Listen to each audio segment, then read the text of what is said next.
Yo nunca le pido a la gente que le dé clic a mis videos o que termine de verlos, pero esta vez tengo que hacerlo a pesar de que no me guste. Si quieres salvar tu vida y tener una buena salud a largo y a corto plazo, tienes que ver este video, de verdad. Porque del libro que vamos a hablar hoy día es del libro que me ha cambiado la vida, más que ningún otro. La perspectiva sobre mi propia salud. Y por eso el día de hoy vamos a hablar de Cerebro de Pan, del doctor David Perlmutter. Cuando digo que este libro te puede cambiar y salvar la vida, no estoy mintiendo, no estoy exagerando, es la verdad, porque el contenido que trae este libro es algo valiosísimo. No solamente este, sino que hay muchos otros que hablan de cosas similares, pero creo que este es el que más me ha gustado de todos esos que tienen esta nueva idea, estos nuevos conceptos que les vengo a contar el día de hoy. Y sí, les va a cambiar la vida. El autor, el doctor David, es un neurólogo certificado en activo y miembro del Colegio Estadounidense de Nutrición. Además que ha recibido numerosos premios, entre ellos el Humanitario del Año del Colegio Estadounidense de Nutrición y el premio Linus Pauling por investigación pionera sobre las enfermedades neurodegenerativas. Y es eso a lo que viene a hablar este libro, del cerebro, de la complejidad del cerebro y sobre las enfermedades más recientes que se relacionan con el tema neurológico. En la ciudad donde estoy creciendo, hay una idea bastante arraigada respecto a los carbohidratos, respecto al pan, por ejemplo. Acá se tiene un respeto absoluto y casi, pero que espiritual al pan. Y bueno, puede tener que ver con los relatos bíblicos o no lo sé, pero es algo bastante dañino para nuestra salud. Nos lo expone este libro. Y no solo el pan, sino que en general a todo tipo de carbohidratos, bueno, bastantes de ellos. Por ejemplo, los cereales. Los cereales se les tiene un respeto profundo acá y de hecho mucha gente los consume en el desayuno, junto con su yogurt, que de hecho también contiene muchos carbohidratos, tiene muchos azúcares. La realidad es que en el mundo moderno todo lo manejan las industrias y la economía. Y el sistema sanitario no es la excepción. Creo que estamos por un mal camino y tenemos que dar un giro de 180 grados, porque desde mi opinión, en la actualidad ahora se prioriza más el tratamiento de una persona cuando la enfermedad ya ha ocurrido. Y por supuesto que esto es necesario. Hay personas que necesitan ser atendidas, que tienen problemas graves. Pero ¿no sería mejor prevenir estas enfermedades? ¿Y se puede prevenir la enfermedad? Por supuesto que se puede prevenir muchas enfermedades. Es obvio que no todas. Muchas tienen factores genéticos. Pero ¿qué es el gen sino aquella parte en nuestro ADN que tiene la potencialidad de expresarse, así como de no expresarse? Pueden que nunca se expresen tus genes, sean buenos o sean malos. Esto va a depender del ambiente. ¿Y qué es el ambiente? Es lo que te rodea, es lo que en este caso consumes. Entonces, lo que tú consumes va a cambiar la manera en cómo se expresan tus genes y la manera en cómo tu organismo reacciona a cada alimento, por ejemplo. Te voy a suplicar que te quedes viendo este video, por favor. Por favor, porque es un bien para ti y he sentido casi la responsabilidad social de subirlo. Así que si es que lo ven 2 personas, ojalá que lo miren 2 personas y que esas 2 personas puedan leer este libro o cualquier otro que tenga el mismo concepto y puedan informarse y puedan cambiar así su vida. Ojalá que esas 2 personas, esas 10 personas, esas 20 personas lo hagan, así como lo ha hecho con la mía y como lo ha hecho con muchas personas, miles de personas alrededor del mundo. Y bueno, el cerebro es afectado por los carbohidratos, como les estaba comentando. Una de las enfermedades que todos debemos conocer es el Alzheimer. ¿Qué es el Alzheimer? El Alzheimer es una enfermedad neurodegenerativa que destroza prácticamente nuestra capacidad neuronal, nuestro razonamiento, nuestra inteligencia, nuestra memoria. Todos esos temas están involucrados en el Alzheimer. Y el otro día yo le comentaba a mi mamá, le preguntaba sobre mis abuelos, que ya fallecieron, mis abuelos maternos, sobre por qué fallecieron mis abuelos maternos. Y ella me comentó, pues, por razones naturales. De hecho, Yuval Noah Harari, que escribió bastantes libros como Sapiens o Homo Deus, por ejemplo, bastante lo deben conocer, hablaba sobre que no existe la muerte biológica. El fallecimiento biológico no existe porque siempre se debe a alguna razón, a algún problema. Que biológicamente, si es que todo funciona bien en nuestro organismo, no tenemos por qué morir. Es una opinión suya. Yo no opino tanto así, pero tampoco está tan alejado de la realidad. Entonces, lo que me comentó mi mamá, yo les pregunté, ¿y padecían de Alzheimer mis abuelitos? Padecían de Alzheimer, porque yo era muy niño para que me comentaran esas cosas en el momento. Y mi mamá me dijo que sí, pero era un Alzheimer por la edad, un Alzheimer natural. O sea, el hecho de llamarle a una enfermedad como algo natural por la edad es algo desastroso, yo creo. O sea, es algo que no debería ser así. ¿Y por qué? Claro, el Alzheimer es una enfermedad que se presenta en personas adultas de 60 a 80 años, ¿no? pero no tiene nada que ver con algo natural. Se debe a bastantes problemas. Problemas que nosotros mismos creamos con lo que consumimos. Porque sí, hay un gen del Alzheimer, que es el gen APOE4. Pero este gen no es la clave de la enfermedad. Que no lo tengas no significa que no vayas a tener la enfermedad. Solamente es un factor de los muchos que influyen en el Alzheimer. Y es por eso que el Alzheimer es la enfermedad más, o la condición más desastrosa que yo he podido escuchar hasta el momento. Porque inclusive el cáncer es tratable. Inclusive el cáncer es curable. Puedes hacerte cirugías para controlarlo. Y hay procedimientos médicos ya establecidos de tratamiento. Si bien es cierto, no hay cura. No hay una cura como tal. Pero sí hay tratamientos para poder vencerlo. El Alzheimer no. El Alzheimer es algo diferente. Si te da el Alzheimer, no te lo puedes curar. Al menos la medicina actual, ojalá que cambie. Pero la medicina actual no puede combatir el Alzheimer. Y es una enfermedad mortal. Como te digo, el Alzheimer es una enfermedad mortal. Claro que sí. Pero no solamente es el hecho de fallecer a causa del Alzheimer, porque el Alzheimer, al dañar tu cerebro, altera todas tus funciones vitales y por ende puedes sufrir de un paro cardíaco, de parálisis, etc. Porque no solo altera la memoria, sino que altera todas las funciones generales del cerebro. El cerebro, que es el artefacto más valioso que tiene el ser humano, lo que nos caracteriza, lo que nos hace únicos, esa herramienta que te acompaña por toda la vida. El Alzheimer lo destroza y no hay nada tan horrible como eso. Y no solamente es tal hecho, sino que no solamente afecta a una persona, sino también a sus familiares. El mismo autor del libro nos lo dice. Su padre sufrió de Alzheimer y tener que cuidar a una persona con esta patología, con este padecimiento, pues es bastante doloroso para todos. Es algo que no se lo deseo a nadie y le rezo a Dios todos los días para que nadie lo sufra, porque es algo de verdad horrible. Pero se puede prevenir el Alzheimer. Se puede prevenir el Alzheimer, y no solamente esto, sino que tú mismo, sin ningún procedimiento quirúrgico, médico, medicamento, tú puedes curar el Alzheimer incluso si ya lo tienes. Puedes tratarlo y puedes curarte el Alzheimer. Y no solamente del Alzheimer, sino de muchas enfermedades neurodegenerativas, como por ejemplo el Parkinson, y no solo neurodegenerativas, sino que incluso la diabetes. Tú puedes curar todas estas enfermedades cambiando la dieta. Es esencial. Lo que comes eres tú. Tú eres lo que comes. Y esto es fundamental entenderlo, asimilarlo. En realidad nosotros no deberíamos ir al médico nunca, porque nosotros podemos mantener nuestra propia farmacia que hay dentro de nosotros. Porque si nosotros somos una farmacia, nuestro organismo tiene la capacidad de poder crear todos los componentes y producir todos los componentes que nos pueden defender. En realidad la medicina solo debería ser una asistencia de nuestro propio organismo. Y en este libro vamos a recibir todos esos consejos para poder prevenir todas estas padencias y tener una vida, pues como todos queremos, llegar hasta la ancianidad siendo saludables, pudiendo reconocer a las personas que queremos, pudiendo entender, leer, aprender nuevas cosas y pasar tiempo de calidad con las personas que más queremos. La diabetes es otro de los grandes problemas. En este libro se lo escribe incluso como una de las próximas pandemias, como la gran próxima pandemia mundial.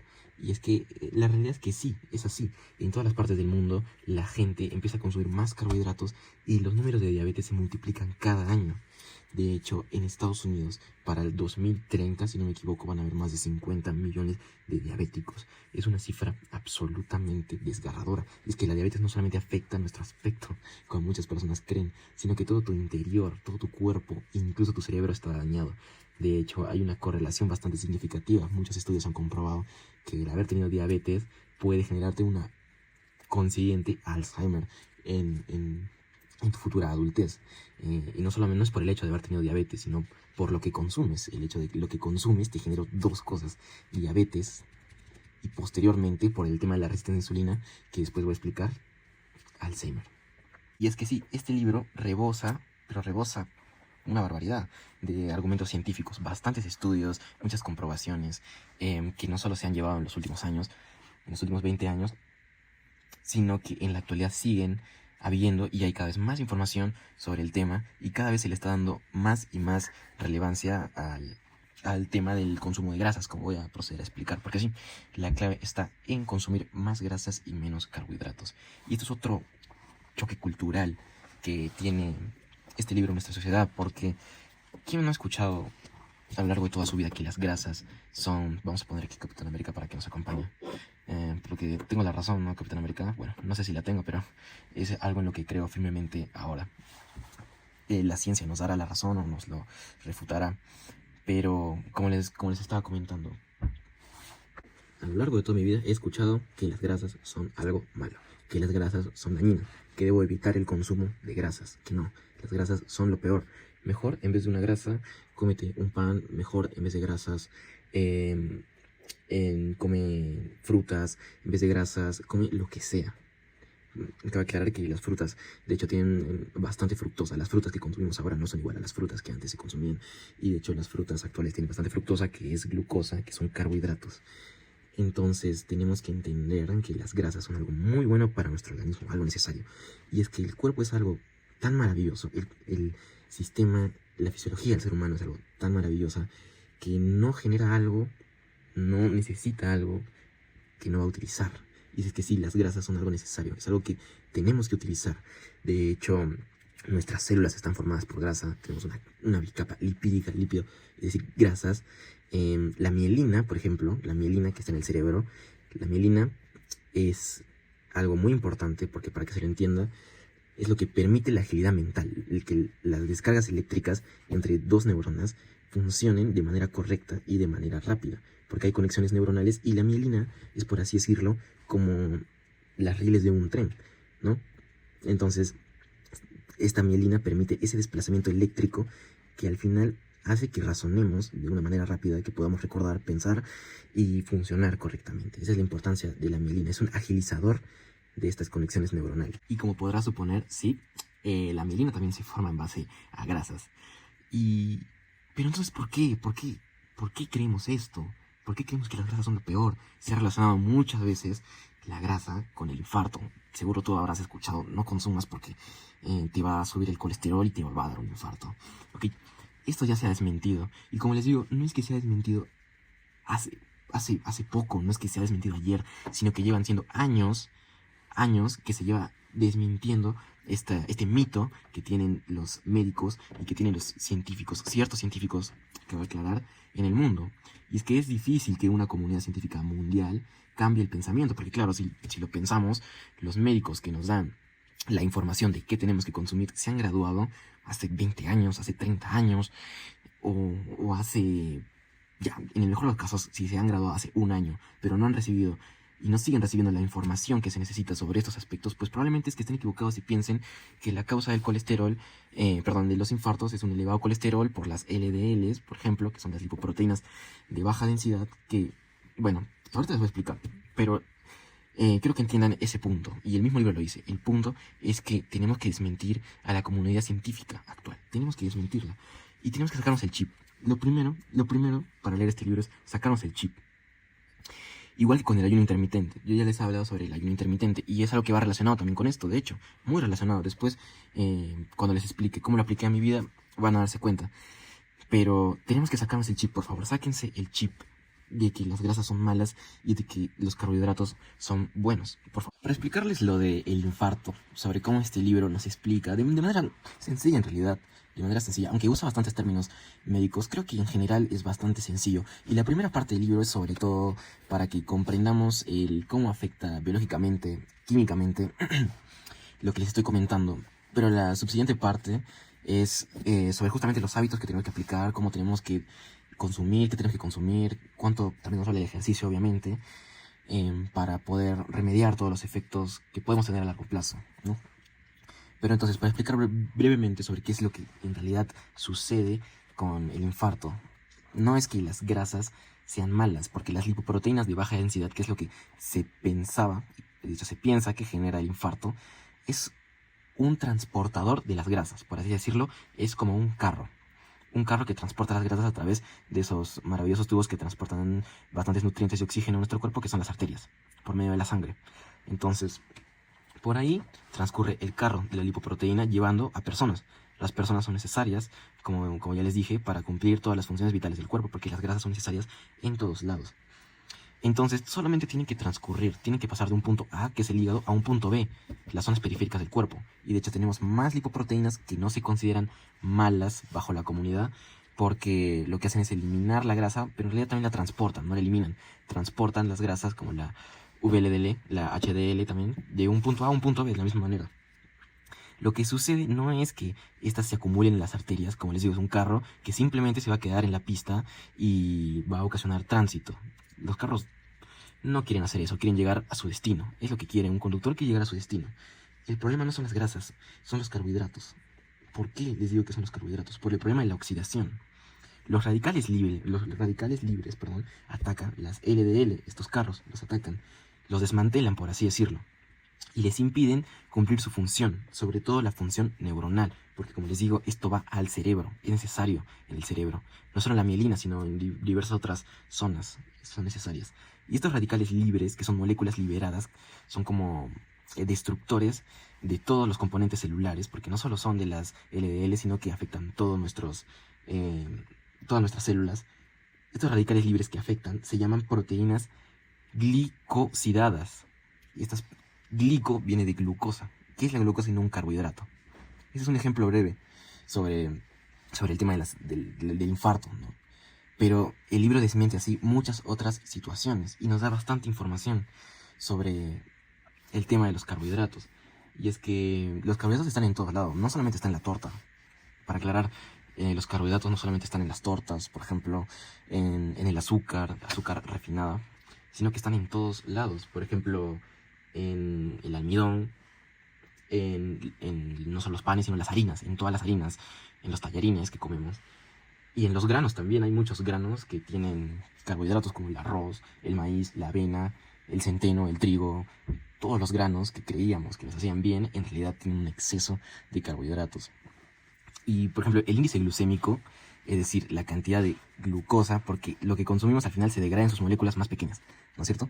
Entonces, el pan se degrada en moléculas de glucosa, es decir, de azúcares. Lo curioso es que el pan tiene un índice glucémico, es decir, mayor azúcar en nuestro organismo que el mismo azúcar refinada. Y de hecho se hizo una encuesta a más de 100 personas, y la mayoría pensaba que era el azúcar, y es que es lógico pensar que el azúcar tiene un mayor índice glucémico. Pues no, para tu organismo el pan tiene más azúcares que el azúcar refinada. El gluten es el protagonista estrella de esta historia. Y sí, el gluten es una proteína que se necesita para la producción de todos estos productos, como el pan, por ejemplo, porque hace que la masa pueda alinearse, que pueda moldearse de cierta manera, y en cierta medida es lo que hace tan rico al pan y a las harinas. Por eso es que te gusta tanto un croissant. Sin el gluten, todos esos productos no se podrían hacer, y es la realidad. Se encuentran naturalmente en todos estos granos. Y es que muchas personas piensan que la intolerancia al gluten es algo únicamente genético y es algo que solamente tienen las personas celíacas, es decir, que son intolerantes biológicamente al gluten.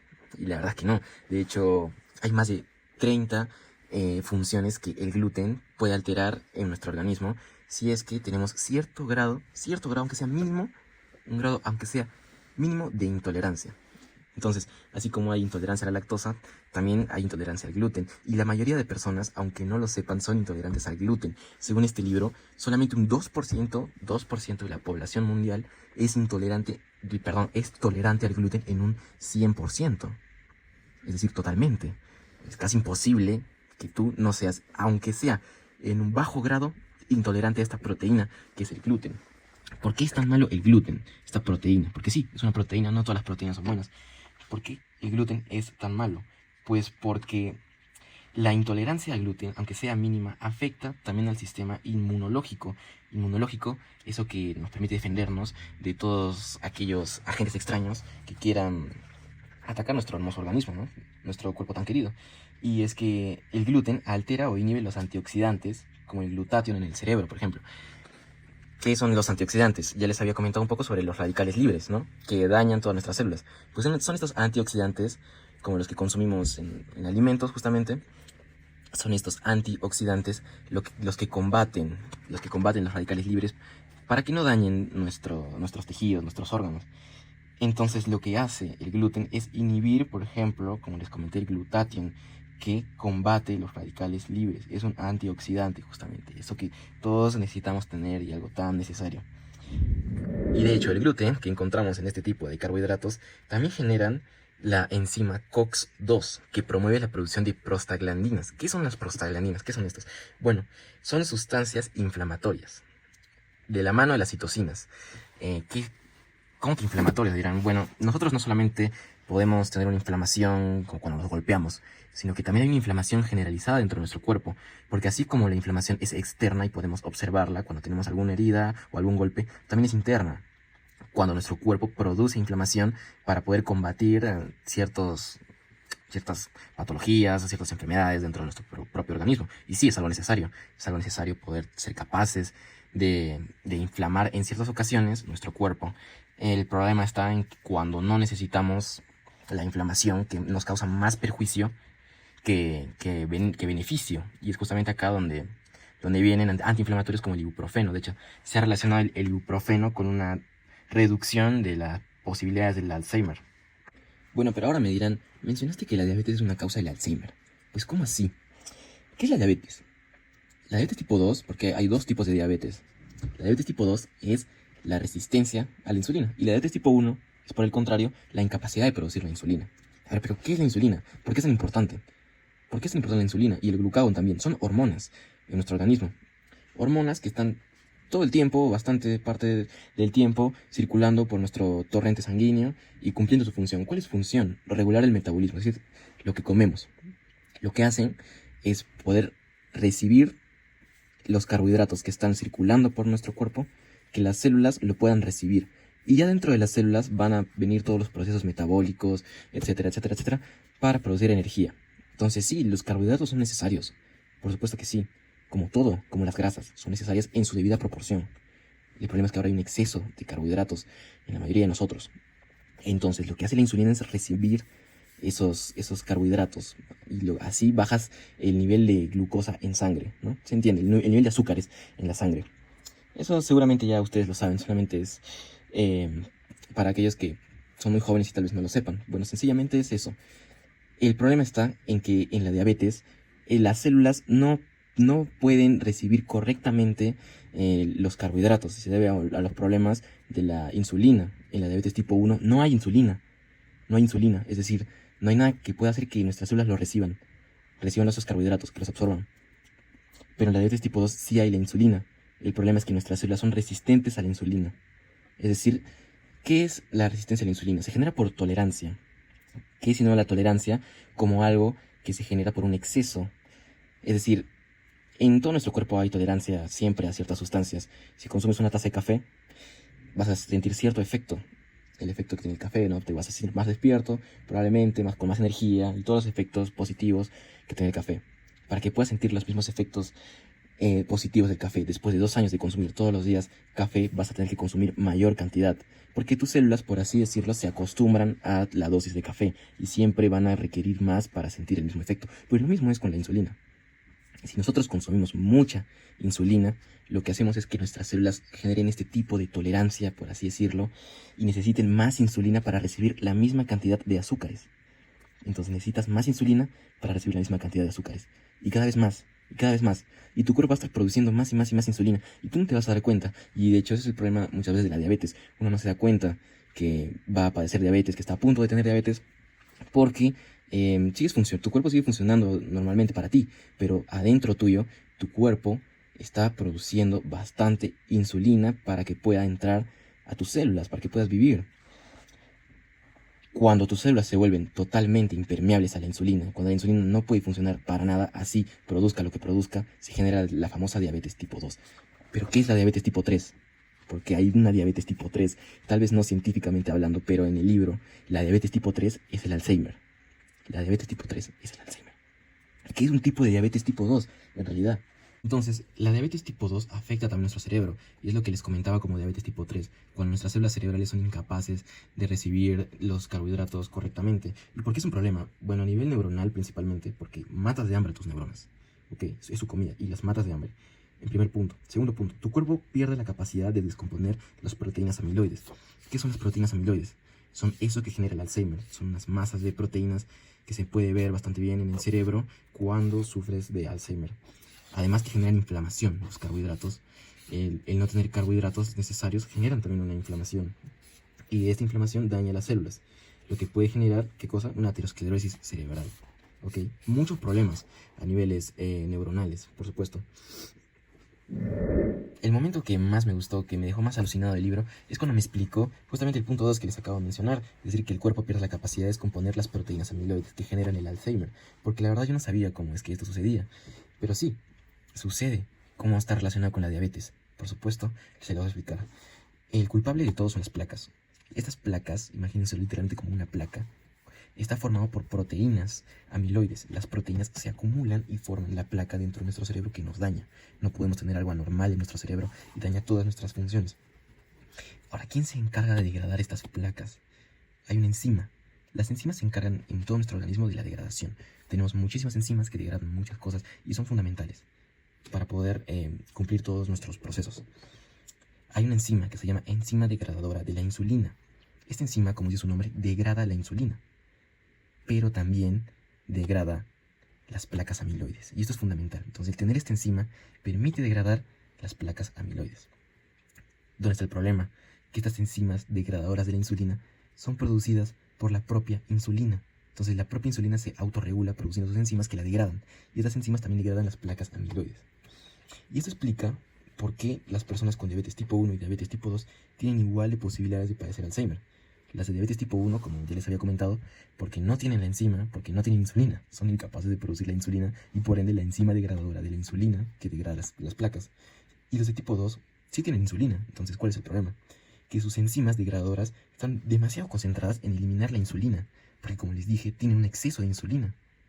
Entonces las enzimas tienen que degradar su insulina porque si no, no se puede vivir. Y no se concentran en eliminar estas placas que tenemos. El libro me encanta porque no solamente tiene su parte científica, sino también su parte humanitaria y por supuesto también la parte práctica, cómo podemos aplicar todos estos conocimientos.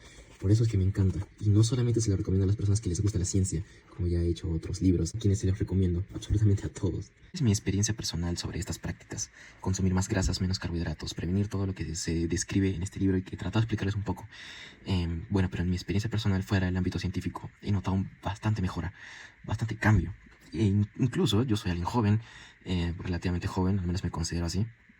Tampoco soy un niño, pero en una persona adulta con problemas, tal vez ciertos indicios, porque los indicios de Alzheimer se pueden sentir desde los 45 años, se nota una mejora incluso más marcada. Incluso los efectos son más beneficiosos a mayor edad. Pero si es que tienes mi edad de 18 a 35 años, lo digo porque la mayoría de mi público, de hecho el 100% de mi público, tiene de 18 a 35 años. Bueno, pues si tienes ese rango de edad o más o menos, es para todos y empiezas a practicar esto, tu cuerpo va a mejorar en forma tremenda. Va a mejorar tus funciones. No solo es para prevenir el Alzheimer, no. Es para mejorar tus propias capacidades. Y para prevenir también enfermedades como la diabetes. Por supuesto que sí. Por supuesto que sí.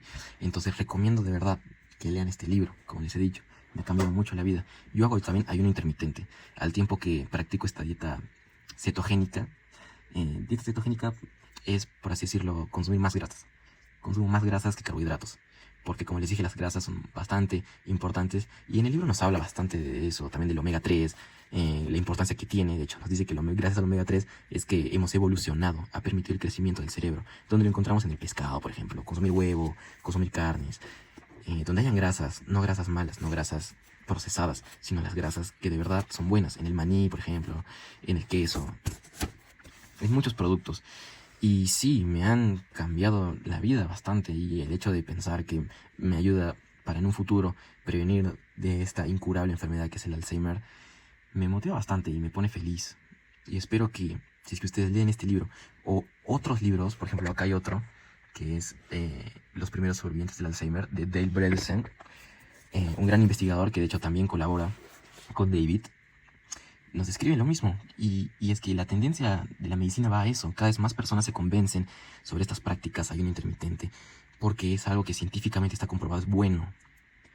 Como les dije, quienes quieren que consumas más carbohidratos son las fábricas de los productos que consumes, los que producen los cereales, los que producen los granos, todos estos alimentos que nos hacen daño en realidad. Y bueno, me estoy extendiendo mucho, no sé cuánto estará durando este video, asumo que unos 15 minutos. Y aquí es donde concluimos con esta revisión del libro. Siempre, si es que no te he convencido, y no era mi punto convencerte, solamente entusiasmarte a leer el libro para que tú mismo te puedas convencer, investigues más. Y no solamente es en este libro, como he dicho, mira videos, escucha. A mí me encanta escuchar al doctor La Rosa, por ejemplo, es un youtuber, un gran doctor argentino.